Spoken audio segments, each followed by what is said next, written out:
Assalamualaikum warahmatullahi wabarakatuh. Bismillahirrahmanirrahim.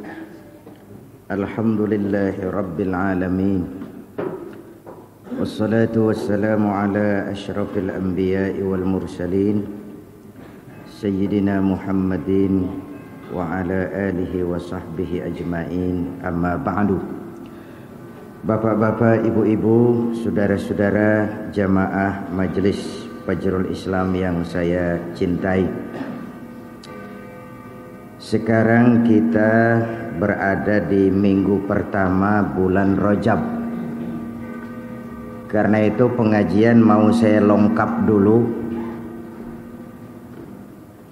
Yang bawa kitab pindahnya jauh, halaman 226.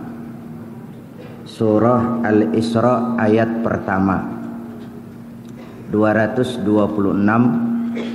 Surah Al-Isra ayat pertama.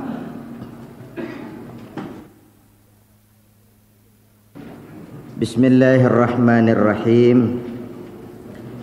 Subhana ay tanzihun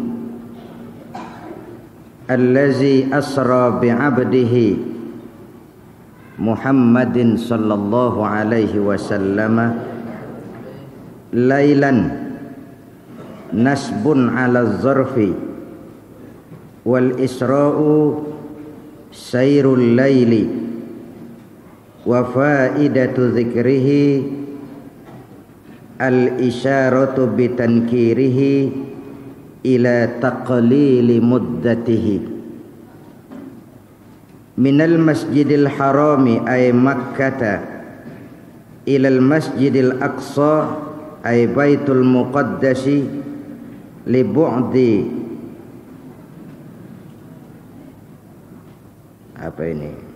li bu'di muddatihi allazi barakna hawlahu bithimari wal abhari linuriyahu min ayatina ajaibi qudratina innahu huwas sami'ul basir ay al-alimu bi aqwalin nabiy sallallahu alaihi wasallam wa af'alihi fa an'ama alaihi bil isra'i. Sampai situ saja dulu. Saudara-saudara, jumlah bilangan bulan dalam Al-Qur'an itu ada 12. Dimulai ngitungnya dari Muharram,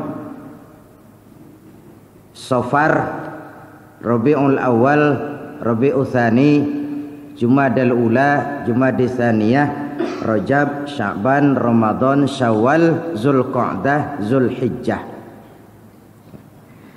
Dari 12 bulan itu ada 4 bulan yang oleh Quran disebut Ashhurul Hurum, bulan-bulan yang dihormati, bulan-bulan yang punya nilai istimewa, bulan-bulan yang di dalamnya Nabi tidak diizinkan berperang.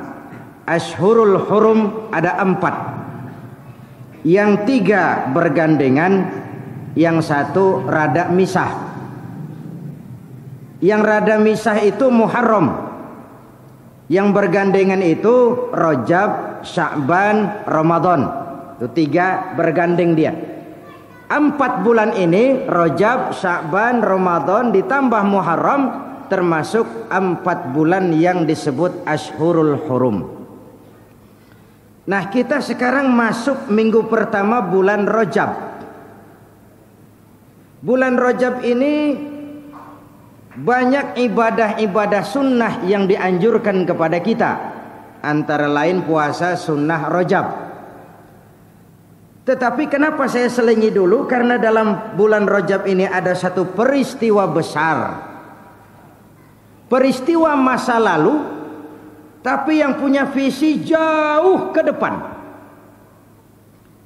Peristiwa masa lalu, tapi merupakan potret-potret kehidupan yang selalu kita temui sekarang, bahkan di masa yang akan datang. Dengan kata lain, Isra dan Mi'raj adalah sebuah cermin. Memang peristiwa masa lalu, tapi visinya jauh ke depan. Nah, bulan Rajab ini ada peristiwa besar yang pernah terjadi dalam sejarah kehidupan manusia, yang belum pernah dikaruniai seorang pun baik sebelum maupun sesudah Nabi kita, yaitu Isra dan Mi'raj. Mudah-mudahan 3 giliran ini kita bicara terus soal Isra Mi'raj, enggak gongnya nanti tanggal 27 Rajab pas Mi'rajnya itu.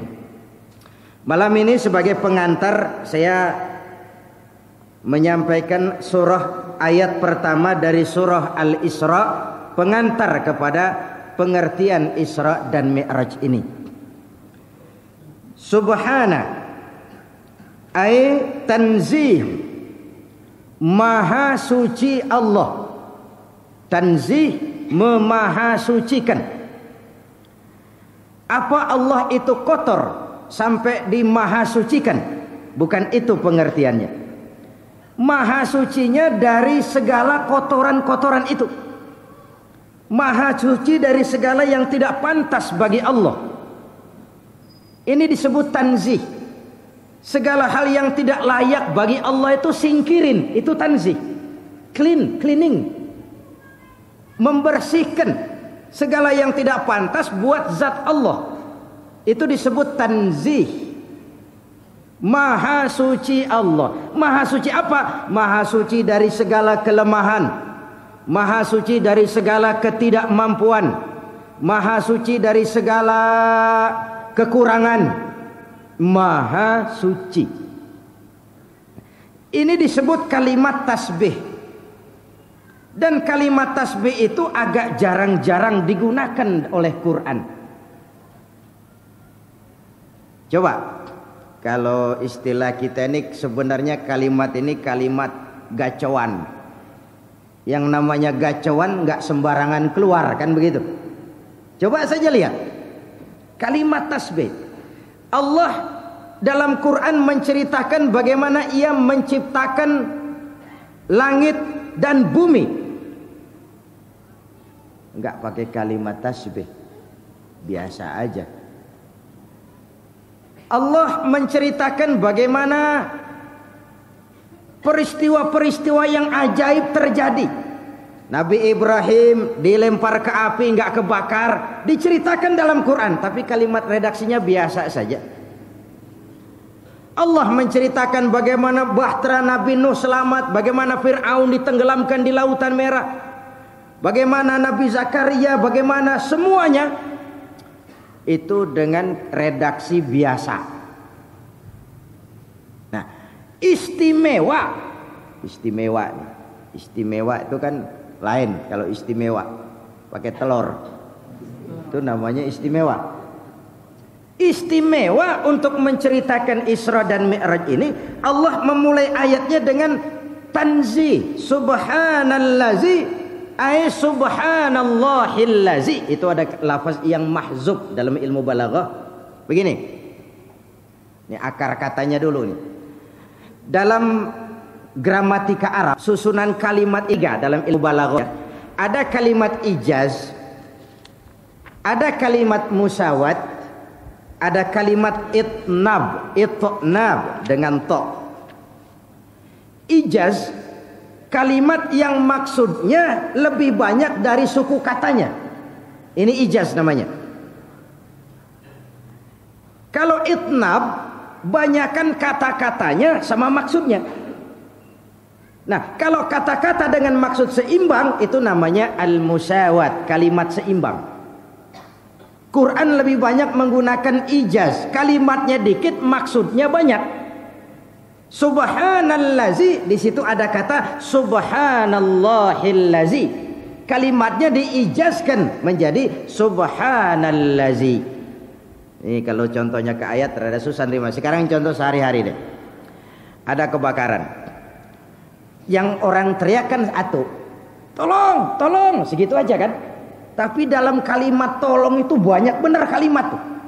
Ambil ember, cari air, radio di dalam, televisi belum dipindahin. Itu semua terwakili oleh tolong, segitu doang. maksudnya banyak, tapi yang keluar cuma satu kalimat. Tolong. Ini harus pakai kalimat ijaz namanya. Kalimatnya ringkas, maksudnya banyak. Nah kalau diurain keburu habis sebarang. Ini ijaz namanya. Nah kalau kalimat dengan tujuan sama itu musyawat. Nah kalau itnab kalimatnya banyak, maksudnya dikit. Contoh, orang mau minjem duit. Tuh datang ke rumah kita, habis kita diulukin. Oh bapak memang ujung-ujungnya yaitu. Itu namanya itnab. Kalimatnya lebih banyak daripada isinya. Bahasa bunga namanya. Bahasa bunga. Kayak anak kita zaman muda mau menyatakan cinta, wah ngayap dulu. Manggarai, klender, cakung, ujung-ujungannya mah aku cinta padamu, kan begitu. Itu namanya kalimat bunga. Kalimatnya lebih banyak daripada maksudnya. Nah, Quran lebih banyak menggunakan kalimat ijaz. Maksudnya kalimatnya ringkas, isinya banyak. Subhanallazi itu ijaz. Di situ ada subhanallahillazi, maha suci Allah, dan ini disebut kalimat tasbih. Kalimat tasbih enggak sering digunakan dalam Quran, cuma beberapa saja. Cuma beberapa saja. Artinya apa? Allah sampai mempertaruhkan kesuciannya. Masya Allah, ini udah nggak tanggung nih kalimat. Maha suci Allah, maha suci dari segala kelemahan, maha suci dari segala ketidakmampuan, dipertaruhkan kesuciannya. Ini artinya untuk menjamin kebenaran kalimat sesudah subhanallazi. Ini benar-benar yang mau dijelasin gitu maksudnya. Allah sampai mempertaruhkan kesuciannya, sesuatu yang enggak lazim, enggak umum dalam Quran. Ya. Allazi asra bi'abdihi, maha suci Allah yang telah menjalankan hambanya, ai bi Muhammadin. Yang dimaksud hamba di sini adalah Nabi kita Muhammad sallallahu alaihi wasallam.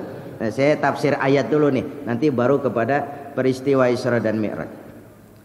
Maha suci Allah yang telah menjalankan hambanya. Coba saudara lihat. Dimulai dengan kalimat ijaz, subhanallazi. Apa yang mau diceritakan? Allah menjalankan hambanya. Yang dimaksud hambanya di sini siapa? Nabi Muhammad. Kenapa enggak terang-terangan aja pakai kalimat langsung? Subhanallazi asra bi Muhammad. Begitu aja kan lebih enak, pas. Maha suci Allah yang telah menjalankan Muhammad. Kenapa hambanya? Nah, menurut tafsir Al-Maraghi, saya kutip dari tafsir lain. Kalimat bi'abdihi di sini mengandung dua data. Ya. Hambanya. Data pertama, Isra dan Mi'raj itu terjadi dengan roh dan jasad. Ini dalilnya. Ada yang bilang Nabi Muhammad Isra itu rohnya saja.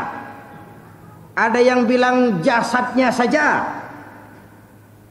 Yang benar dua-duanya. Ruhan wa jasadan, rohnya juga, jasadnya juga. Dalilnya apa? Asra bi'abdihi, maha suci Allah yang telah menjalankan hambanya. Orang dipanggil hamba kalau ada ruhnya, ada jasadnya. Kira-kira begitu. Ruh doang kagak ada jasadnya, namanya pocong. Jasad doang gak ada ruh, namanya mayit. Lah kalau mayit Isra Mi'raj, malaikat pada kabur.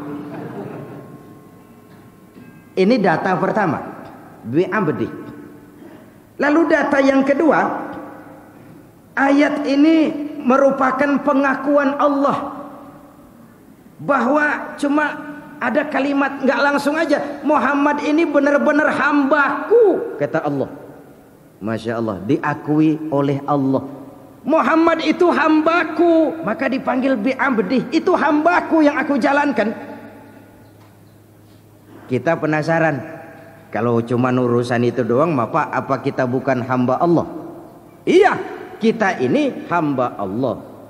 Kata siapa? Kata kita. Kalau kata kita namanya ngaku. Orang ngaku boleh, nggak dilarang ngaku. Tapi diakui apa enggak ini yang lain.